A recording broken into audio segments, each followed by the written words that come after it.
entering it again, but The other what? need the video necessarily, do we? No, we don't need to. We don't need to. But if you want to try to get it working, Yeah, like if you got any tips, I'm happy to give it a try. yeah, maybe what you could do is if you want, you can share your screen, and then I could take a look Mm-hmm. and see maybe, and I can try to guide you through it. All right. Let's see how this Worth goes. a shot. Am I sharing the screen now? Right. Yeah, I can see. I can see now. So if you go to, I guess, like the full view of your Zoom, I guess if you click it at the bottom, like along the bar at the bottom, yeah,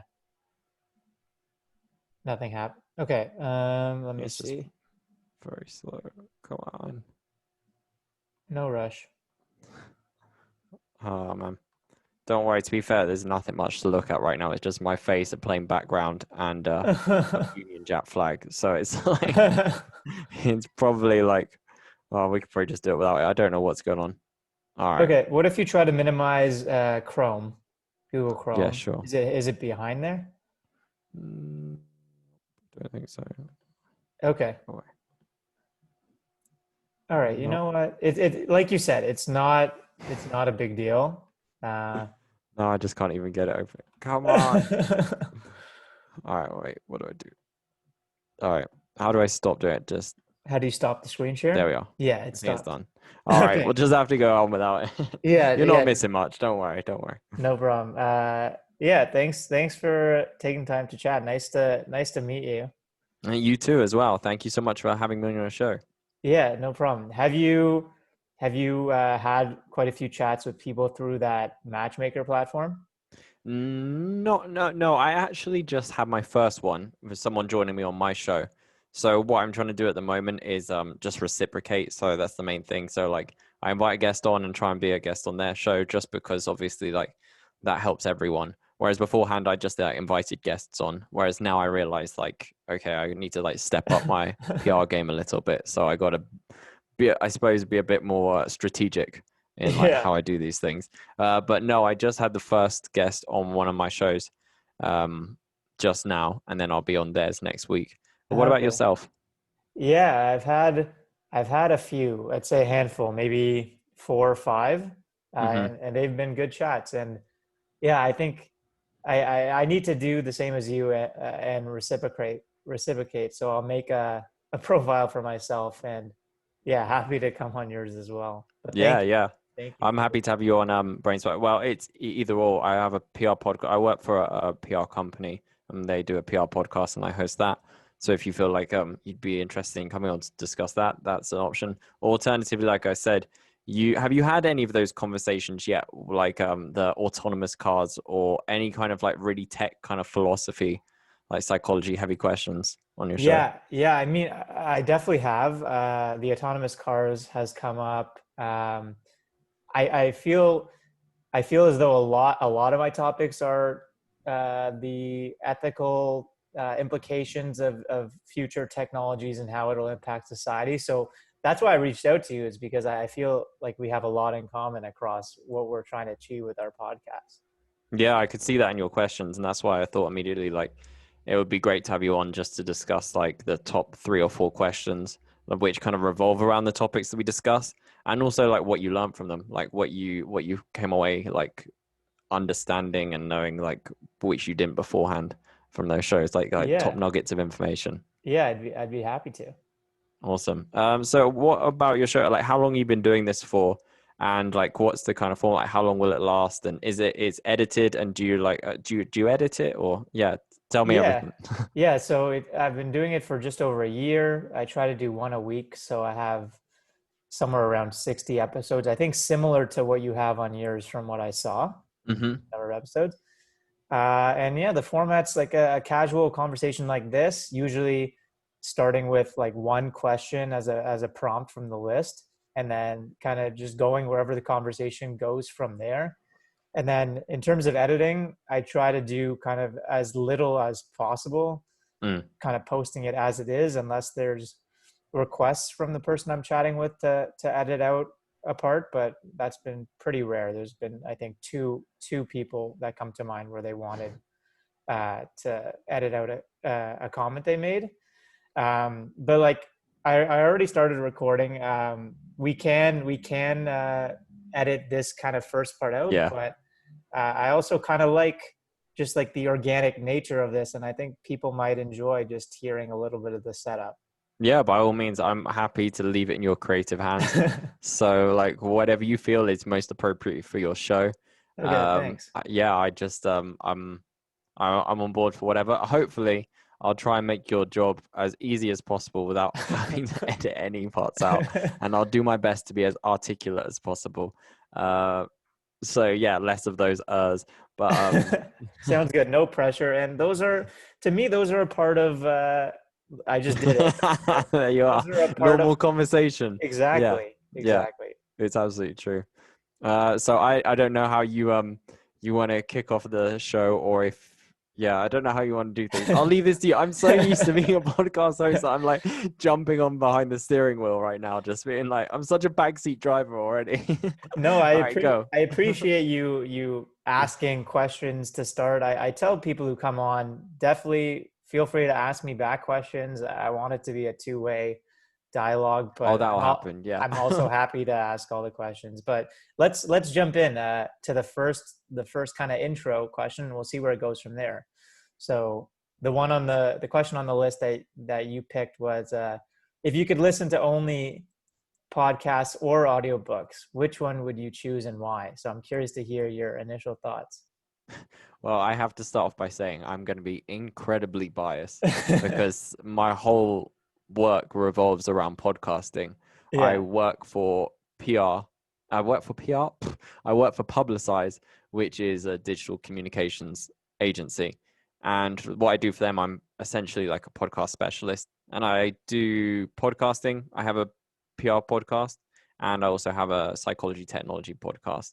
So naturally, I love podcasting. So already I'm going to start off with that disclaimer that for any book lovers out there or audio book lovers, I've already picked my side, and I'm sorry if you're not on it, but here's the reasons why I've chosen this. Essentially, I've been thinking about this a lot, and there's multiple reasons why I would choose podcasts over audiobooks. And I want to say that I think audiobooks are great. First of all, I think audio is a fantastic medium for consuming information. I think it's the best, partially because you can do it so much quicker. I mean, I don't know how quickly your listeners or anyone listening to this can read. I mean, if they can do it faster than they're able to listen, then that's impressive and keep going.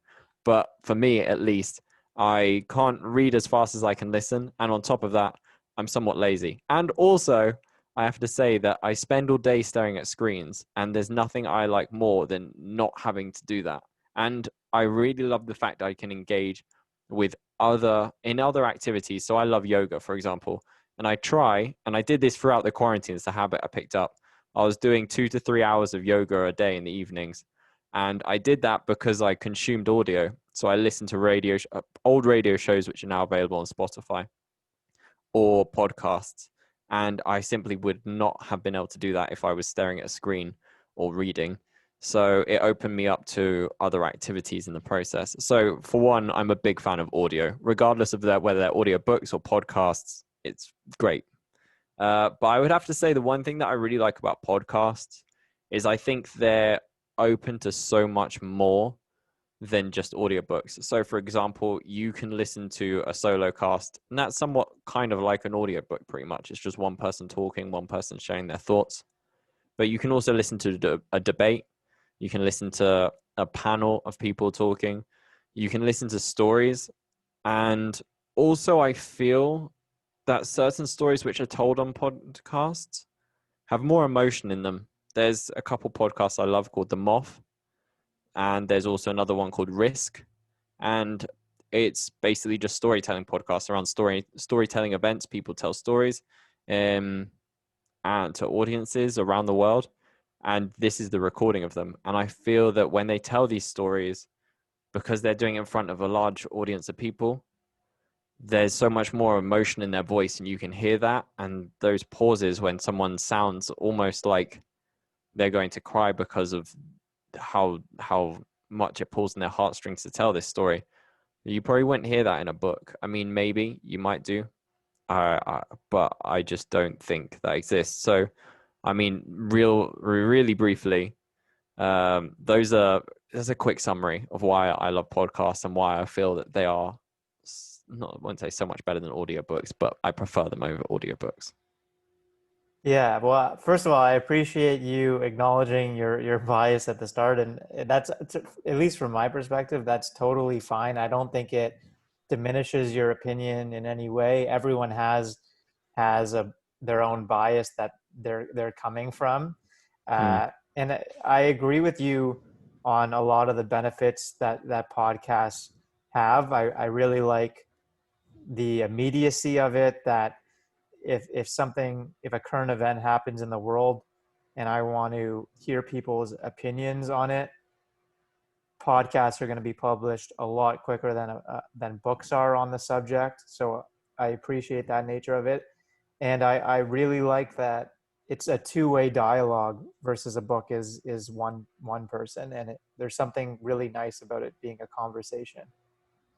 Yeah, I feel like there's just more levels to it. I mean, I have to admit, I have enjoyed audiobooks in the past. So, for example, Fight Club is a fantastic film. I remember when I first saw that, it was like one of my favorite movies, and it was so entertaining and so interesting. And I actually found on YouTube there's the audiobook is available on YouTube, and it was fantastic. I listened to it, and it was so nice to hear the story because there's obviously so many more details, or way more details, which are missed out in the film. And books, if you read a book or perhaps listen to a book, I don't think it's ever going to the film has a hard job to be better than the book. It's almost impossible. You're almost always going to enjoy that book more. I can't think of any examples anyway for myself. Maybe Watchmen comes the closest, but even then, that's a comic book, in my own experience. But I would say with podcasting that you can get all those elements that you can get from an audiobook, but in so many other ways. And also, I have to say that I feel that if your desire is knowledge, I think podcasting is great in that sense. Because, for example, I like to listen to some of Joe Rogan's shows whenever he's got like a scientist on. Um, I remember the first ever show that I listened to of Joe Rogan was of Matthew Walker, who is a sleep doctor, and he focuses on sleep. And during the, I think, 2 or 3 hours that he spoke with him, I came away from that conversation with way more knowledge than like I had before. It just was such an eye opener.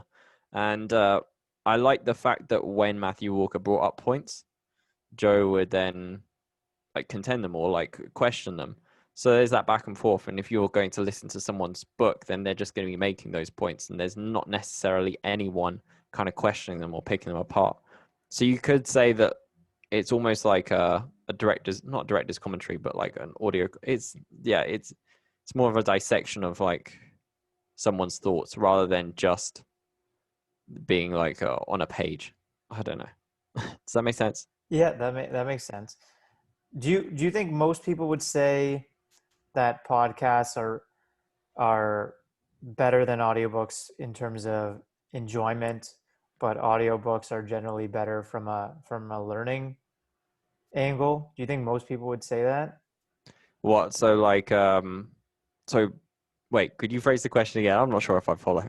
Yeah, sure. Yeah, sure. I'm curious your thoughts. Do you think most people would say that they think that podcasts are better than audiobooks if you're looking for, something to enjoy, Mm, versus if you're looking to learn something about a subject, you're better off going to an audiobook. Like, my view is, I think that's traditionally the way most mm. people would view it. I'm curious if you think that's the case, and maybe it sounds like maybe you think if that is the case, it might be wrong, and you can learn just as much or more from podcasts.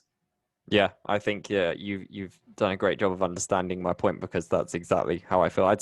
I would say that podcasts can do all of those things. So I would say that they can be entertaining and informative, and I think that they do a fantastic job of both. One thing that I will have to say is that when it comes to fiction, I can't guarantee that books or audiobooks will be better or podcasts will be better. I have to admit that I really enjoy podcasting to learn. So Yeah. like to learn new things. So like literally everything, like Spanish, French, they're both languages that I try and practice.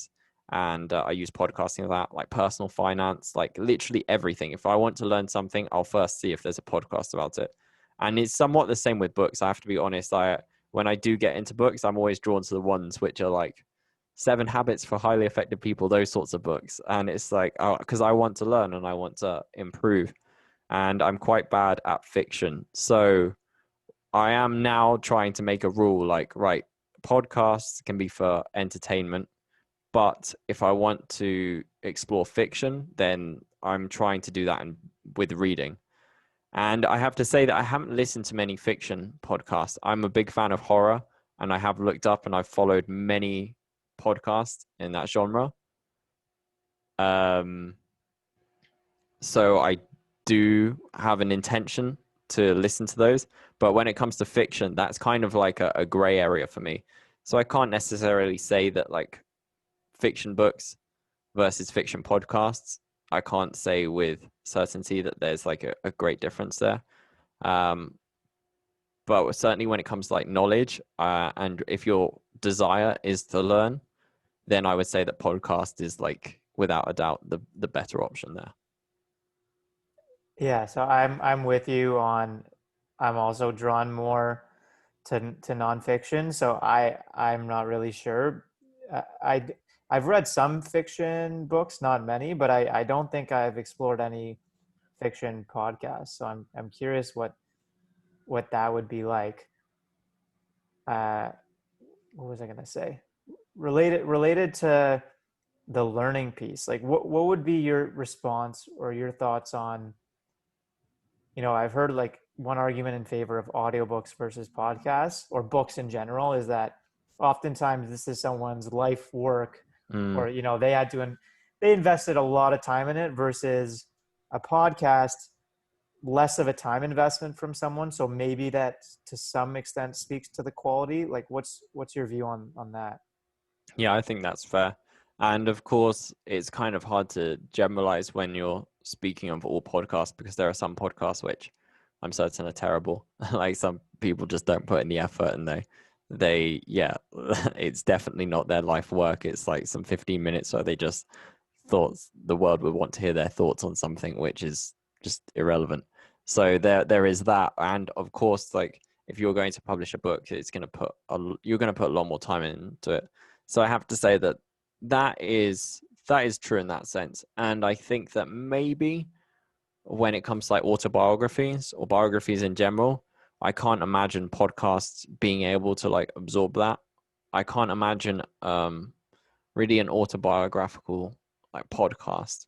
Maybe they exist, but I haven't come across them. And I think that still that's one area where books are always going to be like dominant unless people get very creative and start producing them. I'd be interested to see if they exist or like how that would work. But yeah, I have to say that when it comes to the amount of effort and work put into them, I think a book would win there. I still feel that a podcast is an opportunity to. I feel that, say, for example, like if you do get someone on, I'm going to use Joe Rogan again. If someone's on there and many of them probably have books, many of the ones which I'm talking about, like scientists Yeah. or psychologists or whoever. So they have books, so they have this knowledge inside their head and they have this whole history and wealth of knowledge. So I feel in many ways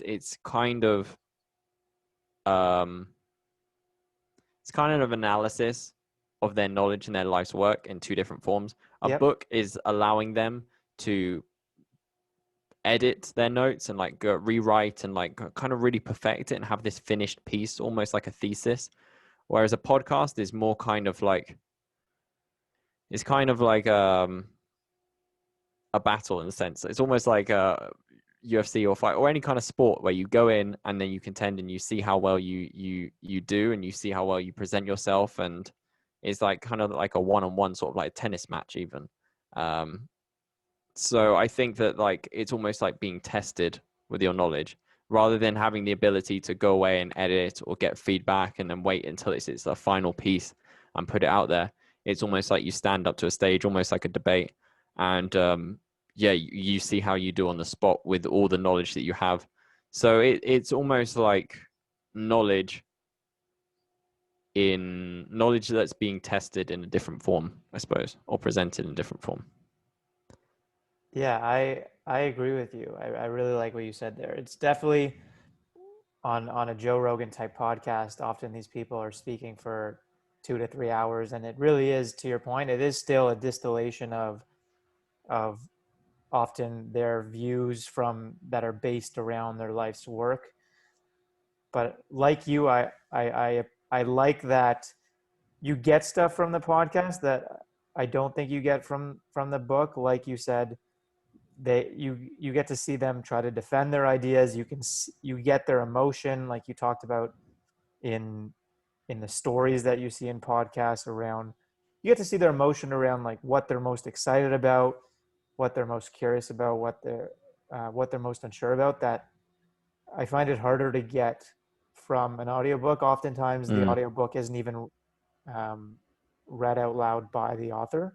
mm, So I tend to agree with you, and I try to say in these episodes, kind of, I try to think back to where my thought came from when I put this question on my list, and I think I was trying to think through, you know, obviously everyone has only so much free time, and I was trying to think, should I be spending more time on audiobooks versus podcasts or vice versa? Like mm, the past few years I've set, one of the goals for the year for myself is to spend a certain amount of time reading books and audiobooks. And I haven't done that as much so with podcasts because I feel like it takes less effort for me to go into a podcast. I think I mm. tend to enjoy it more, but maybe that's okay. And yeah, I don't know. That I just wanted to give you a bit of context Yeah, as to where I was coming from with the question. I think that makes absolute sense. And I do have to say, in favor of books, I think there is research to prove that you're more likely to absorb and retain information from reading it on physical paper, like physically reading a book, than say on a screen, or perhaps even listening to it. Maybe. I don't know if it's, I know that there is evidence to say that like you're more likely to retain information like from reading it from something physical, like a book versus a screen. I don't know if that's compared to a podcast. And of course, that probably depends on the type of learner you are. If you're someone that finds it easier to learn through audio or more visual kind of means, then obviously that's going to have an impact. But I'd also be curious to know, like, what's your answer to this question? Like, if I was to put it to you, like, what would you choose? If I could only pick one, Yeah. ooh, that's a tough one. I'm trying to think right now. What am I missing out on more? Um, so thinking about it right now,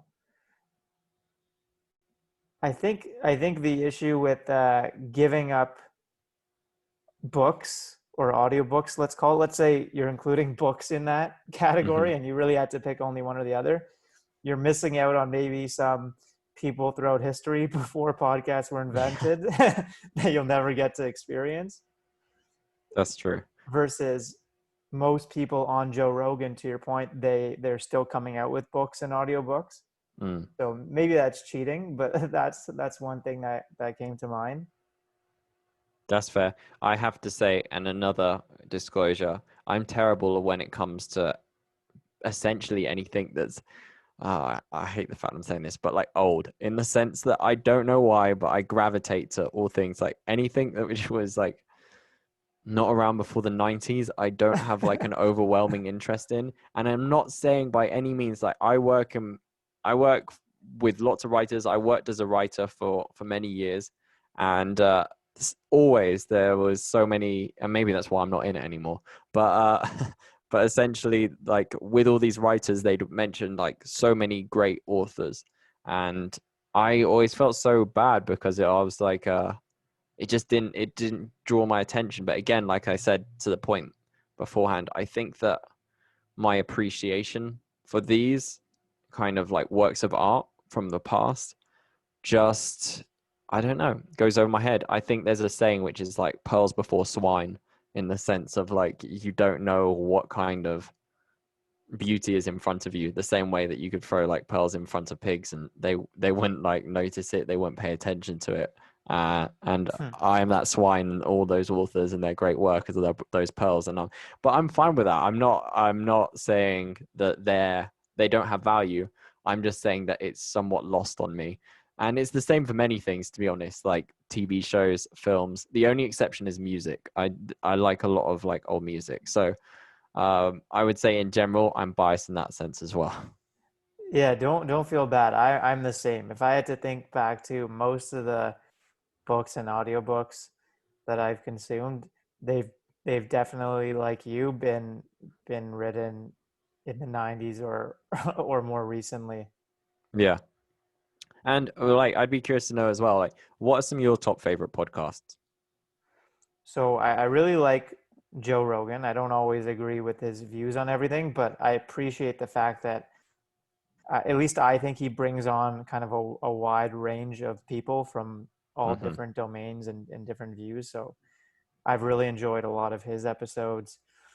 I'm into entrepreneurship. So How I Built This. Have you heard of that one? No, I haven't. What is that Okay. about? It's about pretty much every episode they bring on a different founder of a large company, and they share their story on how they first got started. Hmm. So they'll bring on, the host of Airbnb and different companies, and they'll talk about how what the first few months or years were like as they were trying to figure out what to offer customers and stuff like that. Nice. That's And when I like, yeah. do you listen to any others? Like, do you listen to any more, I suppose, light-hearted or entertaining kind of like podcasts, or is it mostly just like similar to yourself, or similar to like what I've mentioned, like as a means to like learn and improve? Mainly a means to learn and improve. I have listened to some more for enjoyment. I mean, some that come to mind are a couple of friends who have podcasts. Those are, to see what they're up to, and those are Yeah. mainly for entertainment, and I enjoy that a lot. There's another one, I think it's called the Rewatchables, Hmm. where they talk about a different old movie or a different movie each time and kind of just dig into what their favorite parts of it were and do a bit of analysis of the movie. So that I really enjoy. That I'd say is more for entertainment, but mainly like you, it's mainly for, I guess, learning. Yeah. Yeah. I have to confess, actually, what got me into podcasts was not learning. And I have to say as well that the majority of the podcasts, or at least audio I listen to, is for entertainment, actually. I only put on like the educational podcasts when I feel like, right, I'm in the right zone and I want to learn. I want to learn. Yep. But I actually got into podcasting as a result because of a comedian that I really liked. Um, and she was on the Daily Show, Jessica Williams, and she had a podcast with Phoebe Robinson. And I thought I'd check it out because she left the show, and I was interested to see what she was doing. I had never really listened to podcasts, and it was great. It's a stand-up comedy show, so basically just like any kind of stand-up comedy show that you'd go to in New York with multiple people, and that was just their podcast. And it was a fantastic collection of comedians doing stand-up comedy. And I never really thought about it this way before. I was like, damn, I didn't know you could listen to stand-up comedy like this. And I really enjoyed it, and I binged it. And now most of the audio I listen to is comedy related. I'm a big fan of a podcast called Ask Eliza Anything. I'm not a fan of her stand-up. She's like, or her comedy in general. Eliza Schlesinger. Um, but I really love her podcast. It's very entertaining. And also one of the shows which I have really enjoyed, especially throughout quarantine, and has really helped keep my spirits up during these tough times, is the Ricky Gervais show, which is a radio show from 20 years ago, back before Ricky Gervais was really well known or famous. And it's so bizarre listening to now because there's so many references. There are so many kind of points, and like they talk about news or celebrities, and it's so weird to hear like audio from 20 years ago, which is still very entertaining and enjoyable. I think the most bizarre kind of references that I hear are those of technology. When, for example, one of the hosts, he says that he got into a cab and the guy didn't know where they were going, and he didn't have a map and a torch, and they were saying, oh, the least you should have if you're a taxi driver is a map and a torch. And I was like thinking like, and I was thinking like how bizarre that is to even think that, oh, I need to have a map and a torch in my car in case I don't know where I'm going. and and it was so funny because he tells this story of like how they had to figure out of where to go and like what streets to take, and in the end they got there. And I was like, it's so bizarre like listening to this now and being like, wow, that was a real problem 20 years ago. You couldn't just be like, how do we get there? All right, just type it in your phone. Or like, it's so strange. So it was so enjoyable to listen to audio and just also just kind of feel like I could predict the future, even though it's not real. Like they talk about it. And one of the funniest things from that show is there's a moment where Stephen Merchant and Ricky Gervais, who are the creators of The Office, the UK version, and they talk about, oh, we went out to the US. Yeah, we were talking to some producers about doing a US version of The Office. And it's so bizarre hearing that and like hearing the whole progress of their success. And this radio show went over like 4 years. So you kind of hear the transition of before they were famous to slowly like getting more and more success. And now obviously like Ricky Gervais is like a huge household name and like globally. And of course the US Office is an incredibly successful show, and it's just so bizarre to hear like these little audio segments of their lives like while they were just like talking about what happened to them. Yeah. And for me to be in the position where I'm now, like, wow, you're going to be so famous, make so much money from that little meeting. That's cool. Yeah, thanks for sharing those. I also really like stand up and comedy, and I haven't listened to too many podcasts in the comedy space. Mainly, I go to YouTube or Netflix, but I'll try it out. And on the learning versus entertainment piece, do you think, as I'm thinking about it more, it's not necessarily one or the other, right? Like there's often overlap. Mm, Almost always, I feel like there's overlap to different degrees. mm. I would completely agree with what you said about Joe Rogan as well. I think he's I don't always agree with him, but I do really appreciate the fact he has such a wide variety of guests on, and it's almost like he gives his platform, which is huge, Yeah. to so many people, just to say like, hey, you've got a chance to share your ideas. I'm gonna try and like pick them apart, but come on. And I think his show is one of the best examples of that entertainment mixed with education, because he's very entertaining. He's a comedian, and yeah, he has a lot of fun with his guests, even when they come on to talk about the most complex of topics. And there's sometimes when he's got like a nutritionist on or something, and I'm just like, what are all these things they are saying? And he kind of keeps it light in that sense. And I'm sure he's not the only example of that. But yeah, I definitely think that it's the best kind of place for exactly that, entertainment and education. Yeah. I'm curious your thoughts on the business model behind podcasts versus audiobooks, with at least the current state of it. Mm, Podcasts being free for the most part, with advertisements as the model, mm-hmm, versus audiobooks typically paid, sometimes free on YouTube. mm. Do you think, any thoughts on how that might change in the future? Like, would you want to see a model in the future where podcasts are paid via an Audible type subscription? Um, yeah, it's hard to say really, because the thing is, I think with podcasting, like most things, it's just gonna take whatever path that it's almost like it just evolves, and it's almost like it's hard to have a control over that or say we're gonna push it this way or that way, especially when it comes to something which is related to content, and that's content which anyone can produce. I think we would probably see something very similar to what's happened with YouTube. So I think like with the way that Spotify purchased Anchor and now they're like really heavily pushing it. And they're doing a really good job of basically making podcasting available to anyone and encouraging anyone to get into podcasting. And I think that we'll probably see something similar to YouTube, in the sense that I think that the best content will rise to the top, and those that make the best content will make a lot of money. And of course, those that don't, they'll just fall to the side. I definitely think that like having a fair system, obviously, where content producers that produce good content get paid, is an ideal situation, and that there's a fairest situation. I'm also a little bit concerned because obviously, like, journalism in that sense hasn't taken the same route. Obviously, so many classic publications struggle now to make money, and it's kind of worrying. And I've worked as a journalist for a number of years, and even though I've kind of had one foot in and one foot out, it's sad to see some of my friends, they do all right, but they really put their heart and effort and like a lot of sweat, blood, and tears into their work. And it's sad to see that like they don't necessarily get what I feel they deserve.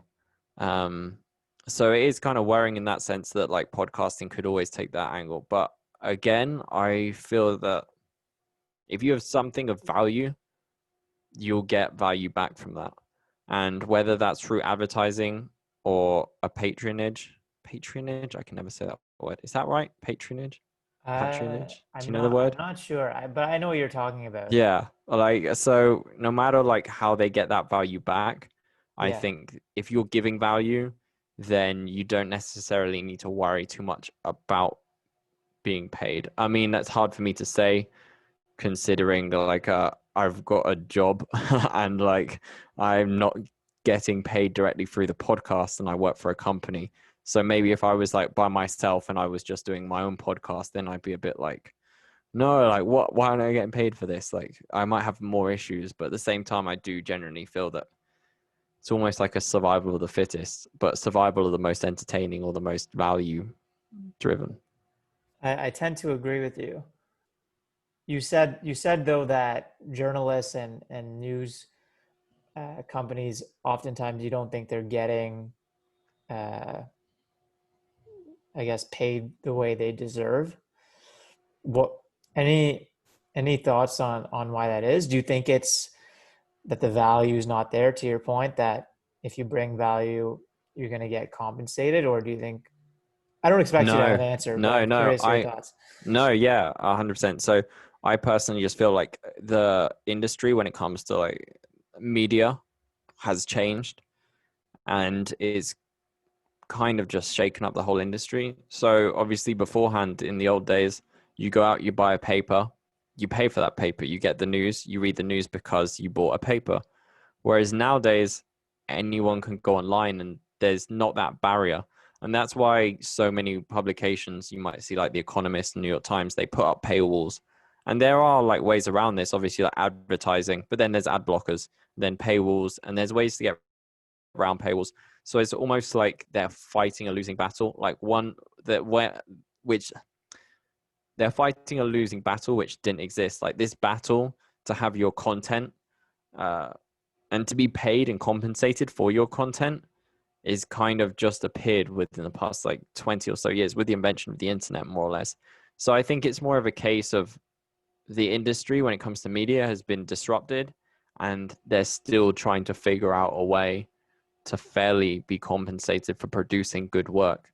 And it's hard when everyone has access to the internet and essentially everyone has the ability to take something valuable for nothing, really. Yeah, it's a good point. It's a tough problem. I think about entertainment such as TV shows and movies. I think about Netflix and how they've been able to do it. Mm.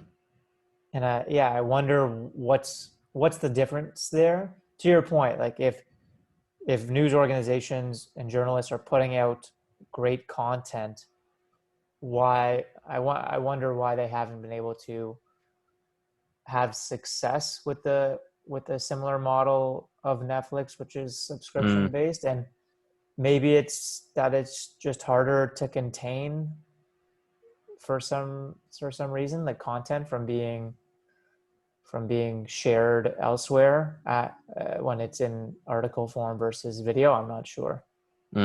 I think that could be the case. I don't know, to be honest, but Yeah, no problem. I see like podcasting could go either way, and I do also think that that could be a case. It would not surprise me, and I actually spoke about this when asked for my opinion for a previous website, and I said that Amazon is taking a very kind of selective approach with their podcasts that they take on, and they do want top quality content. So it is entirely possible that we could be looking at a situation where Spotify becomes almost like the YouTube of podcasting, and then Amazon becomes the Netflix of podcasting, where you just like pay for sort of subscription. And that could happen with any company, to be honest. They don't necessarily have to be the people that do it, but we could see a situation where podcasting follows the same route as we've seen with videos and like online video content. What for your podcast, for yours, what would be your preference between, let's say, a micropayment model existed where people could pay uh, a few cents or whatever you wanted per episode, as Mm. opposed to advertisements? Any perspective on that? I mean, it depends what the audience really wants. For Right. me personally, I like advertisements in podcasts, but I like them when they're done well. So I feel that in a way, like I personally like adverts because, for one, usually the host kind of like presents it in a certain way. So two examples of this, there's Joe Rogan and Eliza Schlesinger. Schlesinger, I can never say her name. Um, Okay. so like they both have, or at least Joe Rogan did before going to Spotify, they had adverts in their podcast, and it would be for products which like they approve and they like. So first of all, it's like I like this host, and this host likes the product, then there's a good chance I might like the product too. So they're kind of, I'm probably the right audience for them for this product. So I have no aversion like to be sold something if that is something that I want to buy and it's fairly accurate. So for one, I like that. And two, most of the time they put their own funny spin on it. Like obviously these hosts that I'm speaking of are both comedians, so naturally they're quite funny and entertaining. But I think that's also like a piece of the art. And it's almost like a part of their art. So they're able to not only make their show entertaining, but their adverts entertaining. I think that's a real skill as well. I recently saw a YouTube video and they had an advert on there, and the advert was like advertising NordVPN, and it was a really entertaining, like funny advert that this YouTube creator made. And in the comments, someone put, "Wow, your adverts are more entertaining than like 90% of the stuff on YouTube." And I think that is an incredible goal to have. And I think I would love that. I've recently, with my adverts for Brains Byte Back, I've tried a new approach where we're releasing different types of adverts, and they're supposed to be entertaining and like kind of funny. And I kind of put like a kind of like an entertaining kind of like silly hook at the start of them. So I personally prefer that because I like the idea of one, not charging. I don't like the idea of asking for money from people if I can give them something. Like if I'm like, hey, listen to these adverts, and that's the way we can monetize, rather than like, hey, can you give me some money? But at the same time, it's like whatever the audience wants. So if the audience would prefer to make payments and not have to listen to adverts, I mean, that's one of the things I like about Netflix. You just pay your membership and you don't get any adverts. That's great. Versus like something else like Daily Motion. I don't know. Yeah, no, you bring up good points. If there's going to be advertisements, you want it to be aligned. You want the person, the podcast host, to actually believe in the product, and then Mm-hmm. ideally you want it to be an entertaining ad. Mm. I think I lean towards I'm fairly anti advertisement. I could go into why, but I think I agree with you. With the micro payment model, you don't want it to be a barrier for people who don't want to pay. So you want it to Mm. be available to everyone. So, anyways, I've been kind of toying with the idea of, like, I just wonder if a platform could exist where it's kind of pay what you want, and I wonder Mm, if creators would get compensated fairly if they made, here's what we suggest paying per episode. We suggest mm, paying 25 cents if you're able to. If not, enjoy for free. hmm. um, I don't know if that would work. Maybe people will just free ride under that system, and no one pays. I think I don't listen to his podcast. I know I should, and I have lots of intentions to do so. But Sam Harris, he has something similar to that, where he has like a system of, I'm not sure if it's his podcast where you have to pay for. I know for a fact like he has a meditation app, and you subscribe to that and you pay for it. But if you cannot afford it, and you send them a message saying, "Hey, I can't afford this. Can I still have it?" And they'll give it to you, like no questions asked. And he says that like they're able to do that. Like that's they're not like a sinking ship. Like everyone's just asking for it. And I I, think, sorry, go ahead. oh, I was gonna say I love that, and the more I think about it, I was gonna say maybe it falls apart because people abuse it, but I would think for the most part the people who are reaching out, even if they, yeah, like if you have boatloads of money, you're not gonna go through the effort to reach out, and Mm, so maybe the system works well. yeah, I think that I can't say it. I really need to learn how to say it. Patronage, patronage, a patronage. Is that, yeah? You know, when you get like people pay you or people support you and your podcast by donating money or perhaps like a monthly subscription, and they pay you. Yeah, they just give you money for to help you with your podcast and what you're doing. I think that that is the closest form of that, which you've Yeah, kind of mentioned, yeah, and I know that some podcasters have that, and their podcast is still free. So I think there's probably like a good middle ground between like a paywall and free podcast. So yeah, that's an option. I mean, like if my podcast ever got to a level of where I could just ask people for money and they'd send it, then maybe that's an option. But to be honest, I kind of like the idea of not having to ask for money and striving to make adverts as entertaining as possible.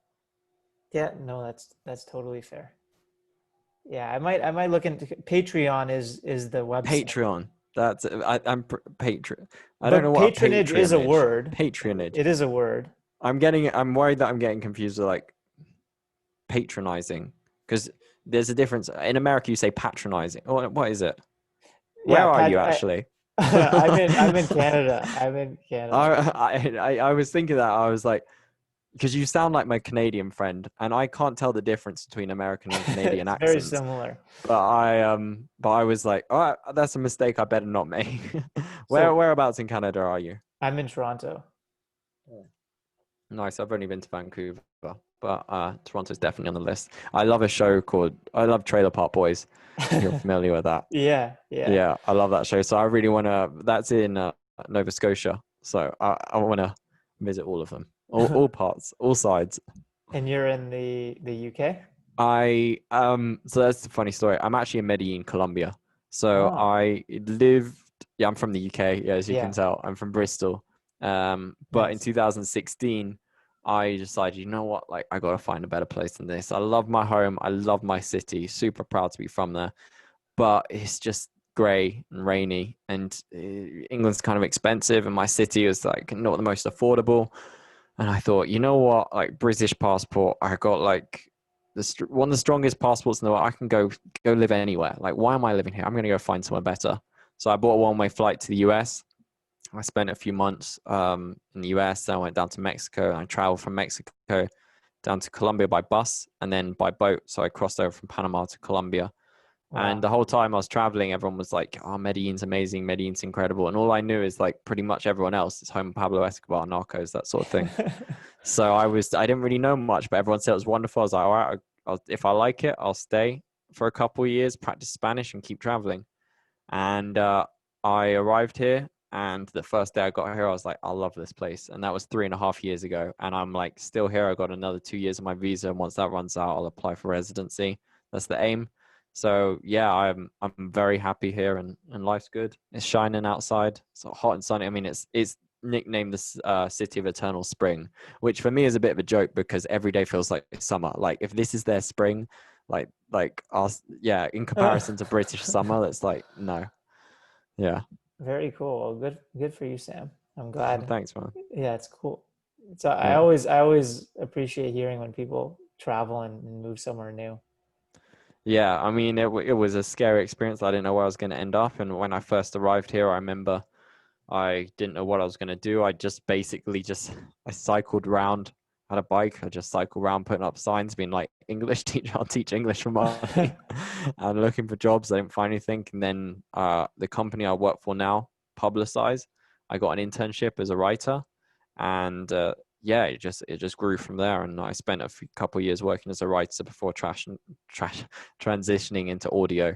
And yeah, following my love for podcasts. Very cool. Very cool. I was just looking up the word. So just for everyone, for myself, for you, and for the listeners. Yeah. So patronizing is like being condescending. Hmm. And then patronage is a word. So it's the support given by a patron. So that's what you Patronage. used it right. Yes, good. And then Patreon is the website where you can support creators. Nice. Well, there you go. I feel I have a new level of confidence in saying the word patronage. Good, good. Yeah. um, Fantastic. I know we only have a few more minutes in the hour. Anything you were hoping we would get to today that we didn't, that leading up to this conversation you had thought about? I think I covered most of the points. I feel that personally, when it comes to podcasts, I love it because I love storytelling. And I will admit, stories that are in books, in articles, basically any form of written content, they certainly have their place and they have their value. I'm not going to go around burning books like if I became like president or prime minister or whatever. But I would say that for me, I love podcasts and I love the fact that they have almost democratized storytelling in the sense if you have something to say and it's worth listening to, you can put together a podcast, you can present it and edit it. I mean, it's very cheap to get a microphone or a fairly decent one. And hell, you don't even need a decent one. You could just have like headphones and plug it into your computer, record, and then you can download Audacity, edit that. There's plenty of sites where I think you can get like free music to use. So like essentially like everything you need to make an interesting and compelling story, as long as you have the creativity, you have the desire, and you have something to say worth listening to, then you can make something of that. And I think that the barrier for entry for podcasting is a lot lower than what it is for like publishing or like to get a book published. Potentially, I don't know. I've never tried publishing a book, so I'm not an expert there. But I do know that it is relatively easy to put together a podcast. So I really love that. And I think that the more capability people are given to share their stories and encourage storytelling, then the better, because I love to hear them. And I think stories can have an incredible impact on the way we perceive the world, on the way we learn. For example, I said this a lot in my podcasts, especially in my PR podcast, The Loudspeaker, because storytelling is an important part of PR. But I was once presented with two facts. So one of the facts, and this kind of drives home the point, was very factual. There was no story, there was no nothing. It's just this equals this. I can't remember what that fact was. But the second fact was in the form of a story. And it said that I can't remember when it was, ages ago, many, many years ago in England, there's a town called Sandwich. And the Earl Duke of Sandwich used to put two slices of bread between the slices of meat that he was eating to stop his hands getting greasy while he played cards. And that's where the term sandwich comes from this fella being like, I don't want greasy fingers. So he puts two slices of bread around his piece of meat that he's eating while he's playing cards. And I still remember that story to this day. I can't tell you anything else about it. I can't tell you where I saw that, what website it was, if it was a book or a magazine, what the other factor was. I can't tell you anything else. All I can remember is that. And it's because that story, that fact rather, is so deeply entrenched in a story that was entertaining to me and I liked and I remembered the details of that. It stayed with me. And I think that that is really important when it comes to education, when it comes to identifying with other people, and just generally improving and retaining information. So I think that storytelling has a really good, really solid home in podcasting. And that for me is why I love podcasting beyond any other form of medium, I would say. Thanks for sharing that. That's a true story about the sandwich, how it's I the think origin? so. Like I said, I can't remember where it was, so it could be on some dodgy site. I don't think so, but I have never really looked it up. But I just like that story, even if it's not true. I like to think of just Al Duca sandwich eating some slices of meat, and it's smart, I suppose. I also kind of think to myself, um, was he really the first? I mean, I'm pretty sure there were a lot of people that were like had this idea. I think maybe just because he was an El Duke, maybe because he was like somebody that it got recognized as that.